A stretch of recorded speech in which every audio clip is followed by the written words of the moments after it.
रूस की तरफ से संदेश आता है कि हम उस संधि से बाहर निकल रहे हैं जिसके तहत हम अमेरिका पर न्यूक्लियर मिसाइल नहीं चला सकते थे। 1987 में अमेरिका और यूएसएसआर के बीच एक ट्रीटी हो रखी थी जिसका नाम था intermediate range nuclear forces treaty. इसको आईएनएफ ट्रीटी के नाम से जाना जाएगा। कि जब द्वितीय विश्व युद्ध खत्म हुआ तो लड़ाई इस बात की मची कि हम दोनों एक ही तरफ थे, अमेरिका और सोवियत रूस। तो बोले हम लोग विजेता हुए, लेकिन ज्यादा बड़ा विजेता कौन? अमेरिका ने कहा हम। बोले क्यों? क्योंकि हमने न्यूक्लियर बम चलाया जिससे जापान तबाह हुआ और उसके तबाह होने के कारण हम दुनिया में विजेता के रूप में उभरे। सोवियत रूस ने कहा कि ये तकनीकी तुम हमसे छुपा के रखे, हमें मना करके रखा था, अदरवाइज हम भी बना लेते।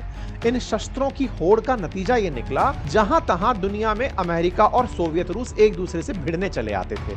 इन झगड़ों से दुखी होकर एक दिन दोनों ही 1987 में सामने आमने बैठे और कहा हम दोनों एक दूसरे को धमकाना बंद करते हैं कि हम दोनों ही देश ऐसी सभी मिसाइलों को जो न्यूक्लियर बम ले जाकर फेंक सकती हैं, उन मिसाइलों को एक दूसरे के ऊपर तैनात नहीं करेंगे। इसका उद्देश्य सिर्फ इतना था कि आगे से हम एक दूसरे को धमकाएंगे नहीं। रूस ने कहा है कि मैं इस ट्रीटी से बाहर निकल रहा हूं, अर्थात हम धमकाना शुरू करेंगे।